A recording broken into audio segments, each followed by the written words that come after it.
Hello, Dad. You obviously are not seeing this because you died many years ago, but nevertheless, hi, Dad. The last conversation that you and I ever had was when you called me up to tell me that I was no longer welcome to come over and visit because your new wife said so. And the last thing that I said to you was when you're able to zip up your pants in front like a big boy, go ahead and give me a call. You never called. You are a pussy. Now, if I wanted to know exactly what a man is or what a man should be, all I have to do is take a look at you and do the exact opposite. Personally, I'm not entirely convinced that you wanted children. Basically, me and my brother happened. We had clothes on our back, we had food in our belly, we had a roof over our heads, and it was a nice roof. You made a pretty good living as an engineer, and then of course you eventually started your own company. And I didn't really even have that. You was a stranger in your own home. You would only be home maybe a couple times a month. And when you were home, it was weird when you were home. It's like, who's that guy, And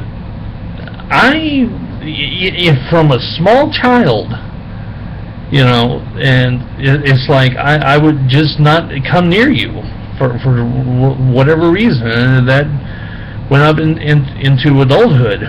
So anyway, I didn't really have that much to do with you until my teen years, when you had built up the company enough to where you could hire extra people and you could actually, have some breathing room. And it was, our understanding that I would be groomed to work in the business and eventually succeed and, take over. But and that was a plan. And one problem that you always had is you hired the most incompetent boobs, and some of them would steal from the company. But it's like me, I had the same desire to build the business that you did. And I know that you saw it. I know that you saw the passion and the drive that I had to make the business succeed and to do whatever was necessary to build the business up. But instead, when I was 16, you decided that you wanted to break the family up, marry this bitch, and just, cast your own children aside and welcome her children with open arms.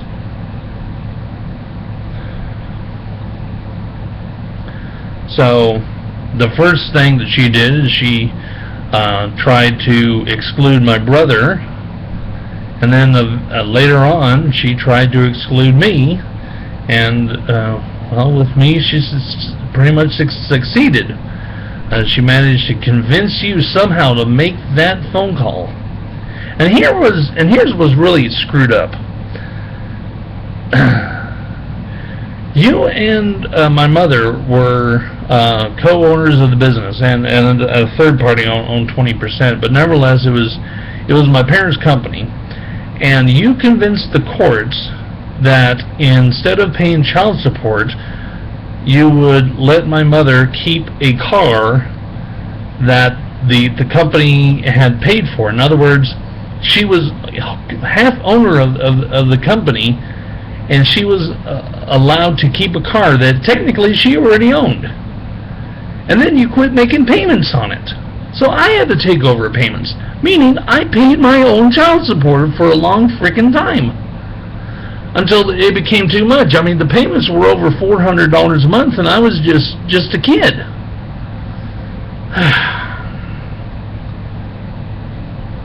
So eventually I convinced you somehow to just like, listen, just pay the damn car, you know? But for a while I was paying my own child support. And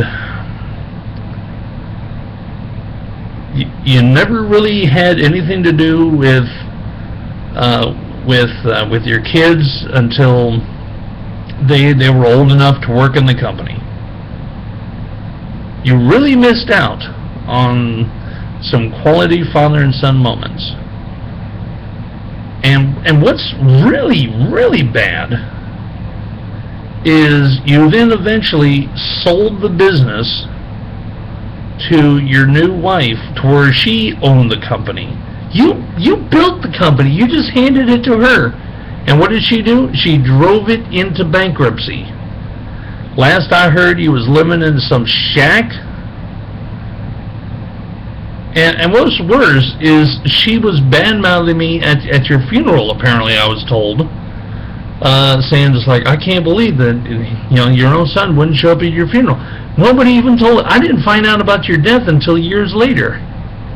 Because you, at the request of your bitch wife, broke off contact with me. Your own frickin' son. So, Dad, screw you.